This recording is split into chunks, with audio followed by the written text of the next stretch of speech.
flower, and our seeds for human seeds, they bring forth children with like-form offspring. Amen. Godly seed produces godly characteristics and design. They are designed to produce a specific characteristic. So they don't have to travail to produce what they're supposed to produce. They don't have to beg, I'm apple seed, please let me be an apple. No, they don't have to do that. Amen. And you don't have to force yourself to be what the design inside you is to be. Amen. So the definition of a seed, the natural definition is an embryonic. Embryonic meaning something that has the potential to develop into something further. And it's enclosed in a protective outer covering. The formation of a seed is part of the process of reproduction in seed plants. Seed plants are the product of an ovule. An ovule is something grown that's capable of producing offspring. After some growth and fertilization, it becomes a seed. And fertilization means enrichment for production. Oh. So if we can go to John 15:1, and I'll read it in the Message version.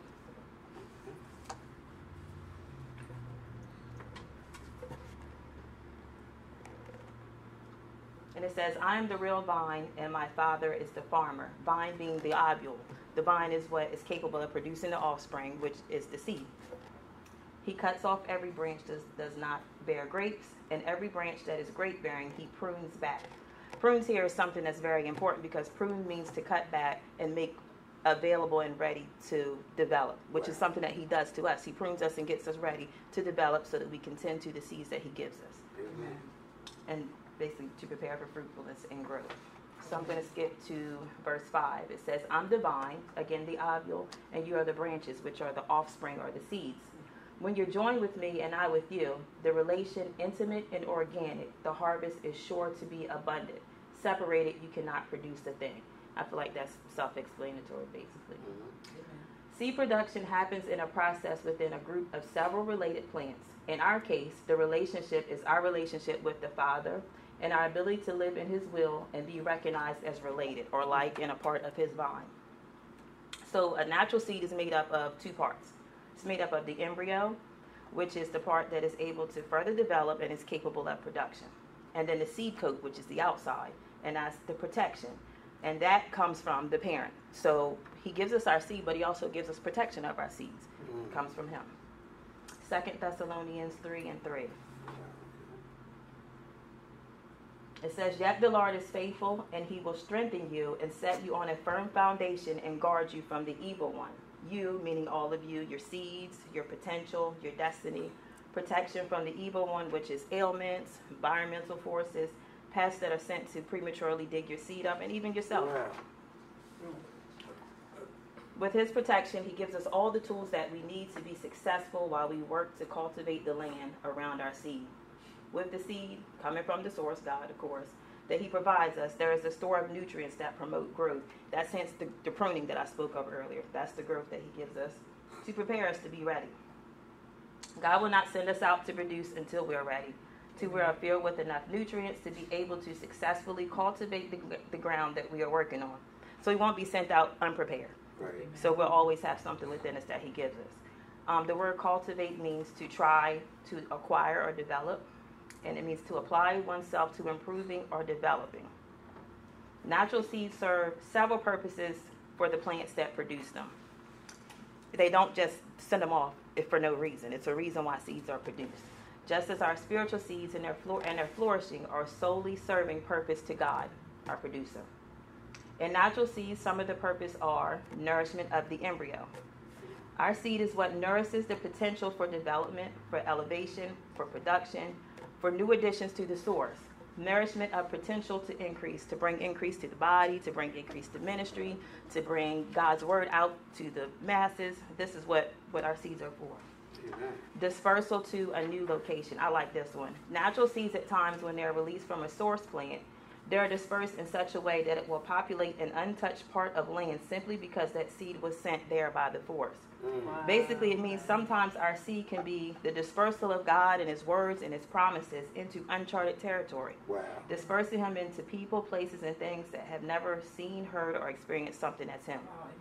Some seeds in the natural are moved in ways that have nothing to even do with the source. Sometimes wind blows them. Sometimes it's environmental forces, just to get it to places that it's never been. Wow. Wow. So it's very important to understand the power of our seeds. Even before they are developed and produce fruit, there is still power. Our acceptance of the seeds being buried in our ground provides so much more to the Father as well as the kingdom. The seed that carries the embryo that will develop into the fruit will far reach beyond our grasp and then produce and disperse even more seed if we cultivate our land. So there are times when we feel like we're in a rough spot if we're trying to, get ourselves together, or if we're preparing for a harvest, we're preparing for our future, and sometimes we'll look around and we'll think that things aren't working, we'll feel like we're weak, and we don't see that things are working, and we feel maybe our seed is no longer fruitful and will sprout nothing.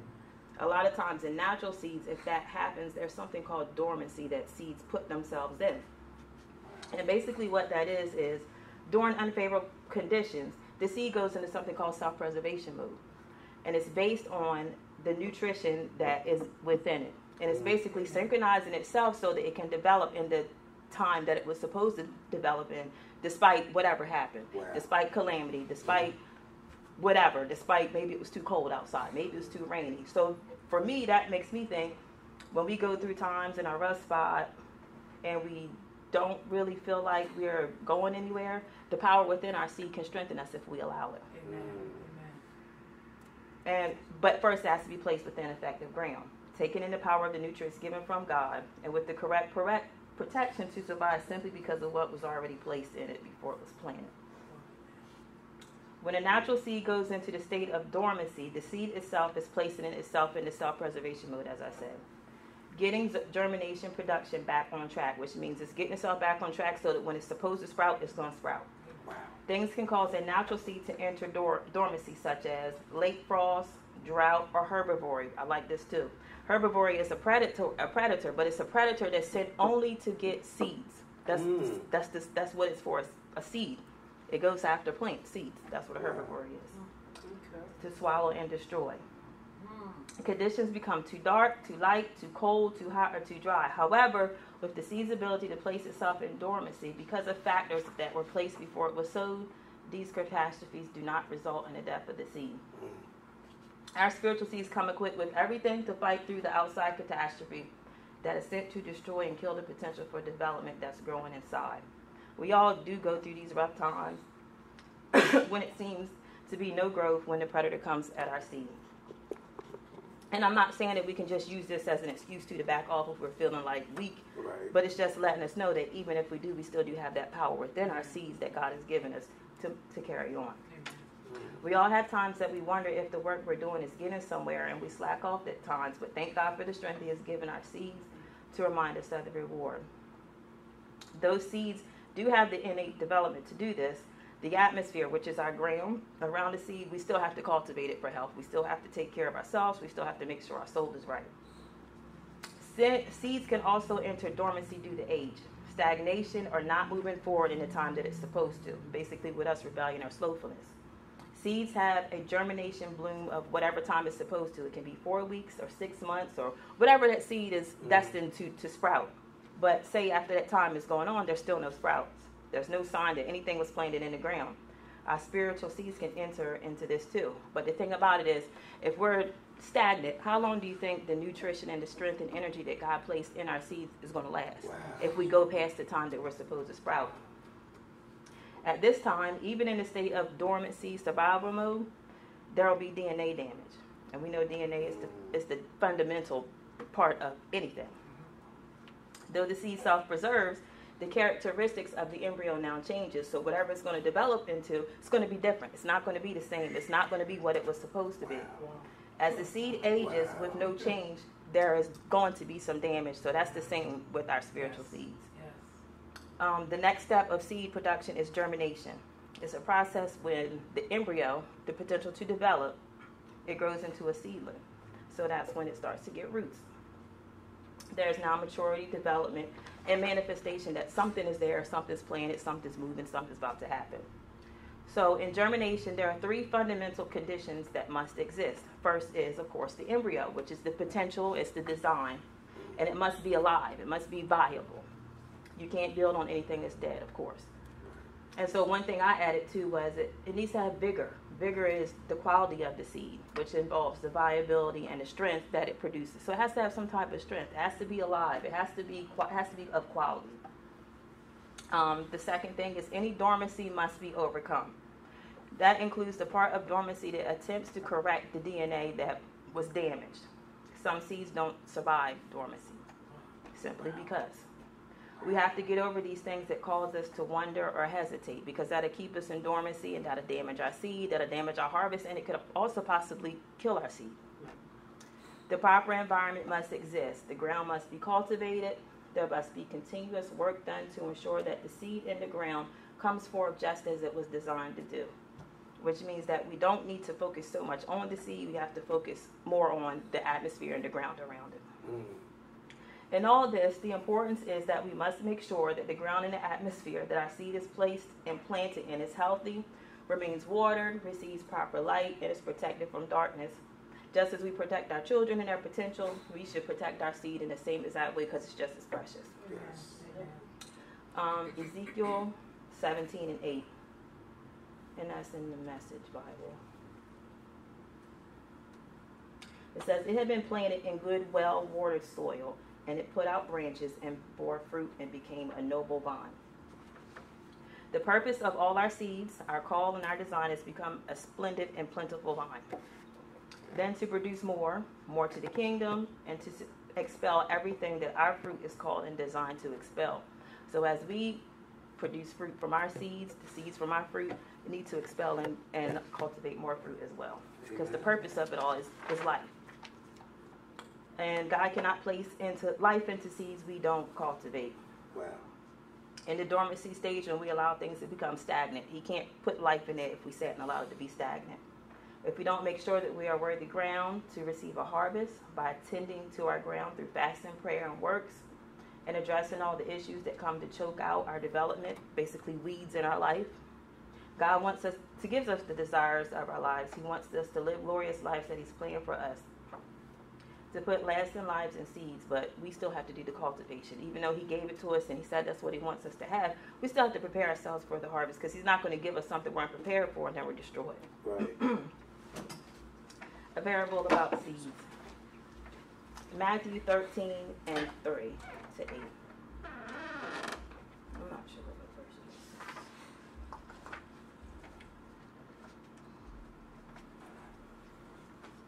It says, He told many stories in the form of parables, such as this one. Listen, a farmer went out to plant some seeds. As he scattered them across the field, some seeds fell on a footpath, and the birds came and ate them. Here, the ground that the seeds were planted on was not made sacred.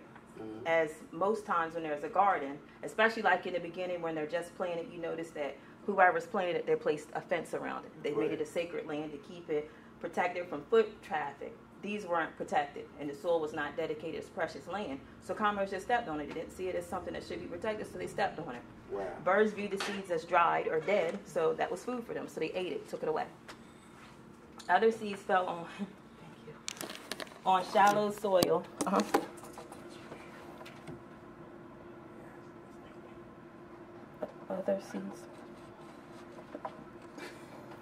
Other seeds fell on shallow soil with underlying rock. The seeds sprouted quickly because the soil was shallow, but the plant soon wilted under the hot sun, and since they didn't have deep roots, they died. So these fell on grounds that were not sure. Could have been ground that didn't survive the dormancy stage, so it didn't go through that self-preservation, or it just could have been ground that wasn't cultivated, wasn't taken care of, and so the seed didn't get a chance to get deep and shore itself. The cultivation was not complete. There was no depth to the atmosphere, so the seed was unable to root itself. So when trouble came, a catastrophic event, maybe we just start questioning ourselves, it didn't have the depth or maturity in its roots to withstand any of that. Verse 7, it said, other seeds fell among thorns and grew up and choked out the tender plants. These seeds fell on mess. It fell on our issues, our bondages, our slowfulness, our lack of preparedness, and was unable to flourish at all. They were choked out prematurely and never got the chance to develop into anything. Verse 8 says, still other seeds fell on fertile soil, and they produced a crop that was 30, 60, and even 100 times as much as had been planted. So there are many outcomes here in this parable. However, if we don't treat our lives, our soil, our sacred ground, there will be no development in our seeds. We can't do a little bit and expect much. We can't allow our issues to come in and choke out our progress. And number one is we have to trust the process that God instills.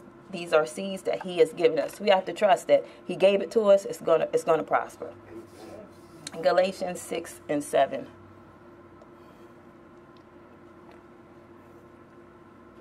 It says, do not be fooled. You cannot fool God. A man will get back whatever he plants. And that's the New Life Version. So while we are working to cultivate our lands, to make our lives worthy, with everything there's a process, like with baking a cake. We have to make sure we follow the recipe, of course. We mix it in a bowl, then we put it in the pan, then we put it in the oven, because that's where everything happens. That's where the development happens. So while it's in there baking, we're not going to open it up and look in the batter and say, let me take these eggs back out. We're not going to do that. We're not going to say, let me take out the baking powder and see if we can find that in there. Why it's not working. We're not going to keep opening the oven, turn the oven up, turn the oven down. Why we're not going to do that? Because if we're doing that, what's going to happen? The cake's not going to bake, or it's going to turn out crooked or lumpy or wet in the middle. Nobody wants to eat that. It was just, exactly. Because we keep opening the door to check. When basically we know that if we mix the cake, if we put it in the pan, turn it on what it said, put it in the oven, it's going to turn out how it's supposed to. We have to trust the process after we make sure the correct mixture has gone into the fire. So when saying all of this, what purpose does it serve to plant a seed for harvest, but keep digging up the plant to check the harvest? What is it growing into? Is it sprouting correctly? Is it turning into what I want to? But every time we're destroying the root and canceling germination, canceling development, canceling the roots, making our seed and harvest unstable and faulty. Our seed may not even survive because of lack of patience, lack of preparation, lack of cultivation. Our seeds were never able to have stored energy or specialized parts to survive, which is the strength to be able to survive, the ability to experience dormancy, or the ability to even take advantage of the power that it was already given when it was given to us. Again, Galatians 6 and 7. But this is the Message Bible this time. It says, the person who plants selfishness and ignoring the needs of others, ignoring God, harvests a crop of weeds. All he'll have to show for his life is weeds. But the one who plants in response to God, letting God's Spirit do the growth work in him, harvests a crop of real life, eternal life. One thing that we should be mindful of while we're waiting and working on our harvest, that the crop of the harvest is not solely for us. While we are selfishly and impatiently ruining the harvest, we're also ruining it for the lives of others that the harvest is supposed to make an impact on. And what about the seeds that were supposed to be dispersed into uncharted territory? If we keep pulling them up, what about those people who've never heard about God? We ruin it for them too. We're ignoring the fact that God trusted us enough to instill these seeds in our life and entrusted us to cultivate. Naturally, seeds take time to cultivate. You can't plant a seed tonight and wake up and have a whole apple tree in your yard tomorrow morning. And if you do, those seeds, you don't want to trust them. That's dangerous seeds. You don't want to eat that fruit. Like, it's crazy. Who would want to eat? I wouldn't want to eat that. Right. And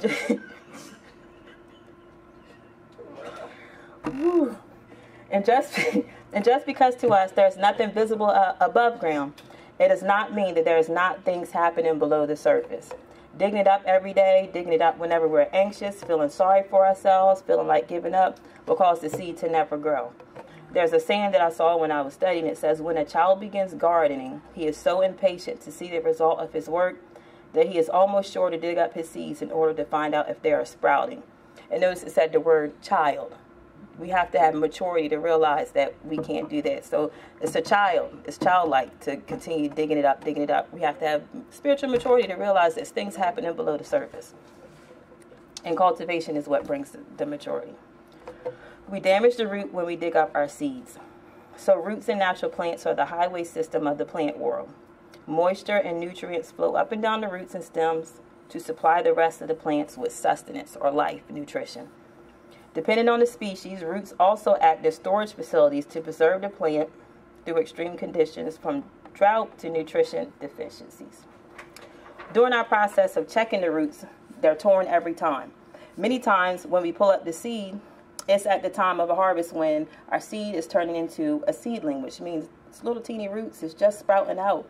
And so it's not many of them. They're tender. So we're tearing them up. After a while, there's nothing else left. And so we're replanting them because, now we're over whatever our issue was. And now there's little chance of survival. Also, in pulling up the seed, we are placing our fingerprints on the harvest, contaminating the seed. Now the seed that we attempt to replant is a hybrid mix. It's a hybrid mix of our desire and God's plan, which is never good.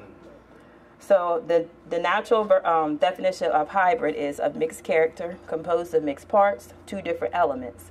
In terms of seeds, these seeds are produced by genetically altering the DNA by addition of some genes that from a plant or outside source.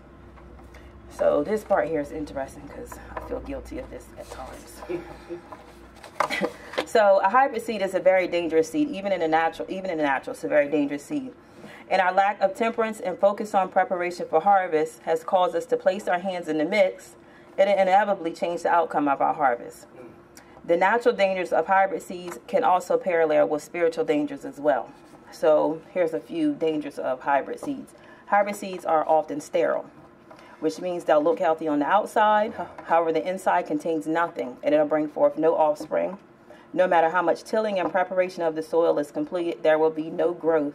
The mix has killed the seed's potential to develop. They do not reproduce true to the parent plant, which means though they came from a rose bush, though our seeds came from God, our hybrid mix will reproduce something off. It'll be strange, something that's not purely as it was destined to be. It will not be a harvest that is true to Him and in His perfect will. What they produce is unpredictable and very often is not what they expected usually. And you'll lose all the advantages that you may have gotten from the original seed. And that's going back to Galatians, what we plant, we harvest. Number 3, it often costs up to 5 times more, and they take longer to develop and are more trouble to produce. To me, this is one of the most dangerous of hybrid plants' consequences because when there's an outside mix added to the seed, it now will cost us more to receive the harvest. We're going to lose something. We're going to lose something, and we'll have to wait longer to see the results of our harvest. We'll have to wait longer to see something sprout up, and it's going to cause more work to produce and develop and to prove ourselves that we're ready for the harvest. Number 4, the new hybrid seed is completely varied from the parent seed. So the harvest cannot be identified as something that came from God at all because it's completely different. Another very dangerous aspect of hybrid seeds is the fruit that they produce will develop. However, they may be seedless, which is very dangerous, which means that the harvest will produce no offspring at all. It will not birth another generation, or it will not produce, or if it does produce seeds, the seeds of the offspring will be weak, less vigorous, and more susceptible to disease, and they definitely will be incapable of producing offspring. So there'll be no longevity in this harvest at all. Naturally, the primary disadvantage is the seed cannot be saved from year to year. There is no lasting effect of the harvest that they produce. It is not self-sustaining, so your harvest will have no impact at all. Possibly will be now placed into the life of someone else who can properly cultivate that seed and bring it to what it was supposed to be, all because we couldn't keep our hands off of it. Besides digging and replanting our seeds and placing our DNA into the seeds and creating a hybrid, there are other ways that can cause a hybrid mix and still have the same disadvantages. Outside forces, garbage in our minds, allowing the wrong people to minister into our ground. So we must be very protective of our seeds. This is very important.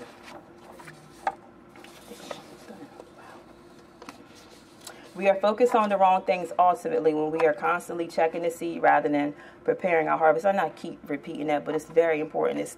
To be honest, our attention is not the seed itself. It's preparing ourselves and our atmosphere for the harvest that's to come. That's what we're supposed to be focusing on. Our business is to tend to our fields, making a healthy and fruitful atmosphere in and around us, and be busy preparing ourselves in preparation. That's another thing that's important. If we're busy preparing ourselves, we don't have time to worry about the seed at all. But the harvest comes, so we'll be able to receive and be productive for future generations. Focus on making our soul, our environment, our spirit an optimal place for growth. So here's some optimal growth, seeds must have some of the following. Optimal space. which means clean all clutter. Clean clutter out of our spirits, which our fears, our lack of faith, sin, consecrate our ground, consecrate our lives, and just make it a sacred place of growth and birth. Hebrews 10 and 22.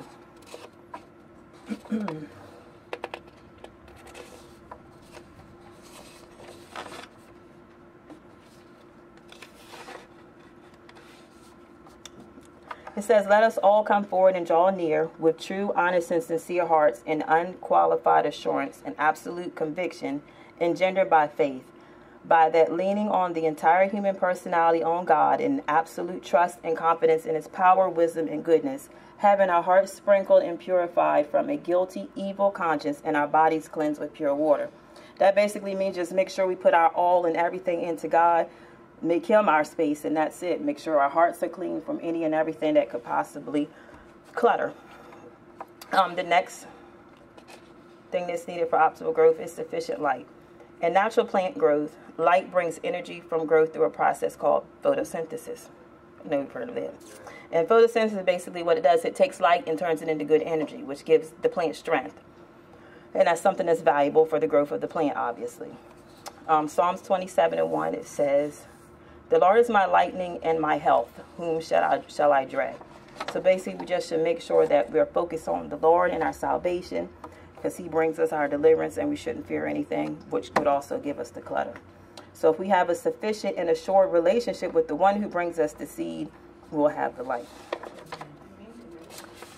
Sufficient water is a next thing that's needed. Water is essential for plant growth and maintenance. The nutrition that waters the soil strengthens the seedling and assures the roots. Our nutrition comes from the Word of God. Getting into our Bible, fasting and prayer, in preparation to be able to handle the harvest and the people that come with it. So there are different ways that we can get in the Word. So I'll break that down too, I guess. So we should be able to hear the Word. So that's Romans 10 and 17. So faith comes what is heard, and what is heard comes from the Word of God. Study it, as Ezra did when he was preparing himself. Ezra 7 and 10, it says, Ezra had prepared and set his heart to seek the law of the Lord, to inquire for it and of it, to inquire and yearn for it, and to teach in Israel its statutes and its ordinances. He was preparing himself for what was to come. So that's what we should do. We should meditate on it. Psalms 119 and 11. Your word have I laid up in my heart, that I may not sin against you. Or Psalms 1 and 2. It says, but his delight and desire are in the law of the Lord, and on his law, the precepts, the instructions, the teaching of God, he habitually meditates, ponders, and studies by day and night. Another thing that's needed for optimal growth is appropriate temperatures. Optimal growth comes from solid and consistent regulation of temperature, not constant change, back and forth, up and down, or melancholy. Make sure that the life we live, the preparation that we're placing around the seeds are consistent, that we're on the correct side of God at all times. We're not straddling the fence. We're not in our heads. So that God will honor the seeds that we're planting to harvest, and so that he will honor our works. Revelation 3 and 15.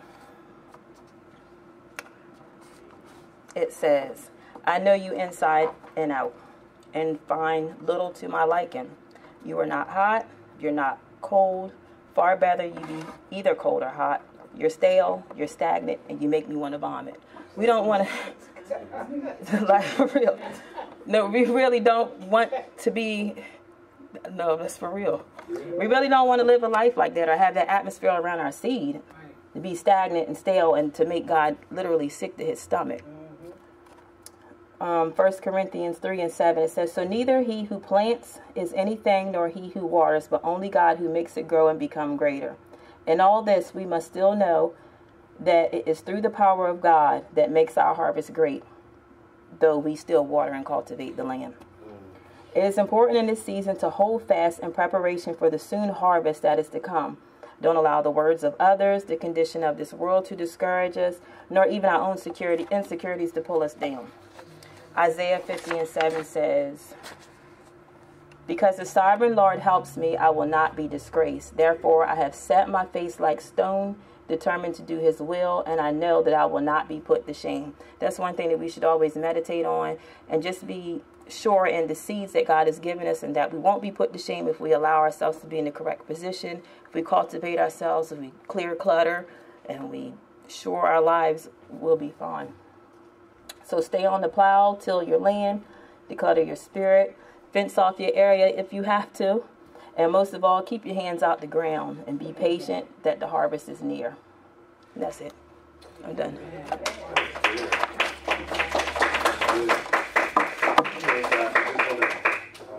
Throw this back at you.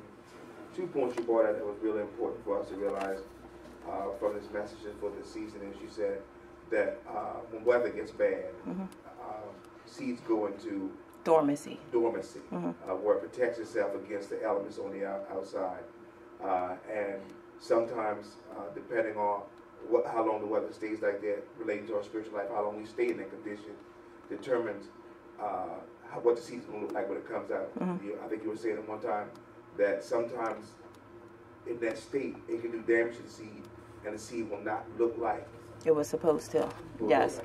It will become stagnant, and it will damage the DNA of the seed. So though it survives it, it was in that state for too long. So it's became stagnant. It's damaged the DNA, which is the fundamentals of development. Right. So now it'll develop, but it'll just be something different than what it was supposed to be originally. And so we have to take warning that it's okay. It's okay to rely on the strength that's in the seed, but we have to be sure and also know that that's not a crutch for us either. Right. And that's not God's ultimate desire, right? Absolutely not. You know, the seed's supposed to produce something, and we just didn't rely on what was promised to the seed, spiritually promised to us, but not do what the seed. Because the power is not the seed, the power is actually the harvest. Right, absolutely. Yep. You said something else that led to that same thing, about how sometimes we put our hands in it, and we end up putting our DNA on it, and it produces what's called a hybrid. And now it comes out totally different from who it first came from. Yep. So we may, because of either...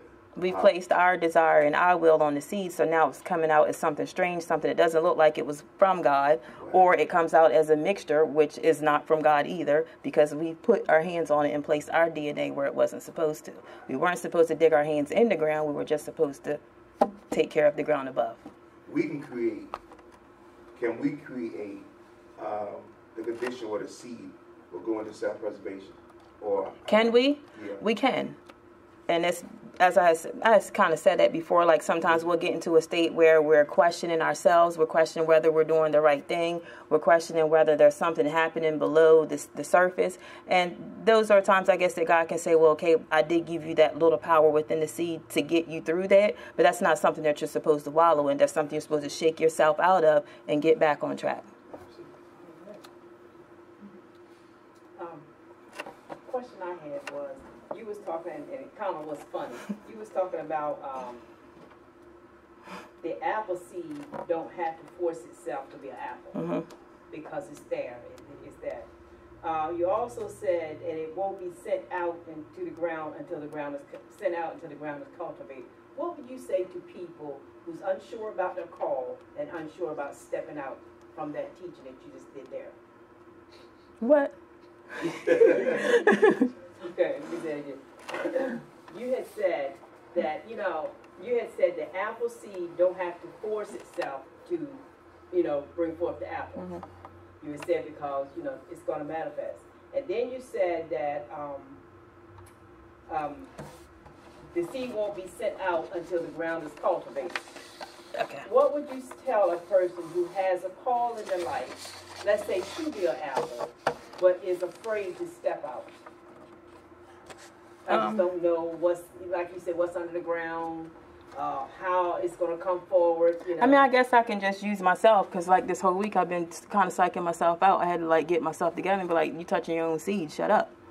You're supposed, if you know that you're going to be an apple, you have to just get yourself in line, and one day I'm going to be an apple. That's what I'm going to do. As that last verse that I said, God is sovereign. I'm going to set my face as flint and be determined to do his will, because he's not going to have me look stupid in the end. So you don't have to force yourself. You don't have to force yourself. You don't have to travail to be what you're supposed to be. Okay. That's what Yep. A lot of it is busy preparation. Praying, like you were saying earlier, praying, studying the Word of God, and sometimes if we leave the DNA to God, the seeds that God planted in us will eventually move us to what we ought to be. So there's times you just say, you know what, I may not know what I'm supposed to do or what I'm supposed to be, so I'm not going to worry about that. I'm going to work on the part that makes me obedient. Right. Makes it look like because that's all this, we don't know what's inside the seed. All we know is that it came from God, so it's good for us, and it will give us a prosperous life. But we do know what we're supposed to do to prepare ourselves for harvest. We do know that we're supposed to live right. We do know we're supposed to not sin. We do know we're supposed to clean our lives up. We do know we're not supposed to be slothful, so do what we do know. And then we'll receive the harvest. There's Jesus. Amen. That's good. Any more questions? Good teaching. Good teaching. Awesome teaching. Amen. It was a blessed teaching. Really, truly, got something out of it. Was encouraged by it. Makes you think. Makes you think about not messing with your own seed. Makes you think about, make sure you ain't the one trying to do it the way you want to do it and then wonder why it's not looking like what God wants. Amen. Amen. So, Tony, awesome job. Truly was blessed.